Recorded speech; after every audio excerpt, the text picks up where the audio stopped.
तो समझते हैं रिफ्लेक्शन ऑफ लाइट के बारे में।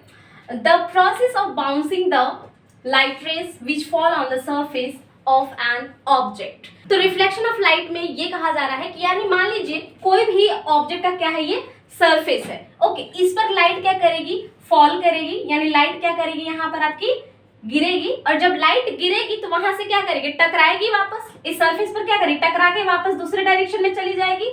इसी प्रोसेस को हम कहते हैं रिफ्लेक्शन ऑफ लाइट। ओके, अब हम समझते हैं रिफ्लेक्शन ऑफ लाइट में क्या किया गया, दो रूल आपको दिए गए। ओके, और उसे बोला गया laws of reflection. Laws of reflection में पहला पॉइंट क्या बोला गया कि angle of incidence is equal to angle of reflection, यानी एंगल ऑफ इंसिडेंस जो होंगे ये एंगल ऑफ रिफ्लेक्शन के क्या होंगे, बराबर होंगे। तो angle of incidence, angle of reflection क्या होता है, चलिए ड्रॉ करके एक बार देखते हैं। मान लीजिए यहाँ पर क्या है, हमारा कोई भी एक प्लेन सरफेस है। ओके, और इस प्लेन सरफेस पर क्या बोला जा रहा है कि ये एक आपकी क्या करेगी, लाइट इंसिडेंट करेगी। जैसा कि अभी मैंने बताया रिफ्लेक्शन ऑफ लाइट में, जब लाइट इंसिडेंस करेगी तो आपको पता है कि ये वापस क्या करेगी, रिफ्लेक्ट भी तो करेगी, अभी जस्ट हमने समझा। और इनके बीच क्या होता है, एक नॉर्मल होता है, यानी 90 डिग्री पर होता है ये लाइट। ओके, और इसमें देखिए कि यहाँ पर लाइट क्या कर रही है, इंसिडेंट कर रही है और ये रिफ्लेक्ट कर रही है। तो यहाँ पर जो लाइट आ रही है इसको हम क्या बोलेंगे, इंसिडेंट रे बोलेंगे। ठीक है, और जब लाइट आई तो ऑब्वियसली वो क्या करेगी, रिफ्लेक्ट भी करेगी, तो इसे हम क्या बोलेंगे, रिफ्लेक्टेड रे। इसे हम नॉर्मल बोलते हैं। नॉर्मल में क्या होगा कि लाइट अगर यहां से इंसिडेंट करेगी फिर सेम डायरेक्शन में क्या करेगी, आपकी रिफ्लेक्ट भी कर जाएगी, यानी सेम पाथ पर रिफ्लेक्ट करती है। ओके, और इसे देखिए, इसे आप एम बोल दीजिए, इसे आप एम डैश कर सकते हैं, आप नाम दे सकते हैं कुछ भी। इसे आप ए मान लीजिए, इसे आप बी मान लीजिए, और इसे आप कुछ भी मान सकते हैं, एम से डिनोट कर लीजिए आप लोग। ओके, और इसे हम ओ से रिप्रेजेंट कर इंसिडेंट पॉइंट बोलते हैं। ठीक है, इंसिडेंस पॉइंट। ओके, तो अब बात करते हैं, यहाँ पर अभी हमने पढ़ा था कि जो फर्स्ट लॉ होता है हमारा रिफ्लेक्शन ऑफ लाइट का, कि angle of incidence equal to angle of reflection.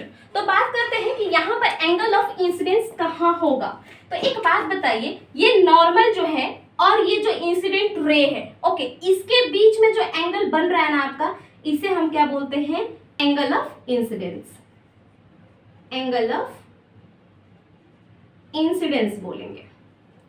तो यहाँ पर इंसिडेंट रे और नॉर्मल के बीच में जो एंगल बना ना, इसे हमने क्या बोला, एंगल ऑफ इंसिडेंस बोला। तो इधर साइड में अगर देखा जाए तो ये नॉर्मल और रिफ्लेक्टेड रे के बीच में जो एंगल बनेगी ना, इसे हम क्या बोलेंगे, एंगल ऑफ रिफ्लेक्शन।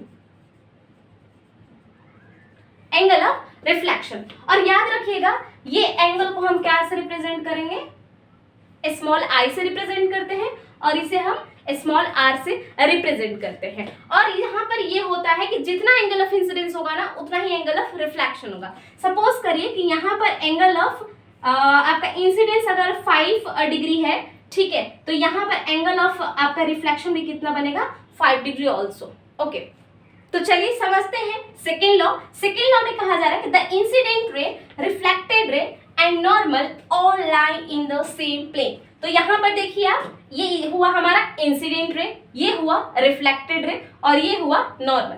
सब क्या कर रहे हैं, एक ही प्लेन सरफेस पर तीनों आके मिल रहे हैं। जब एक ही प्लेन सरफेस पर तीनों मिलेंगे, उसी को हम बोलते हैं रिफ्लेक्शन ऑफ लाइट का सेकेंड रूल।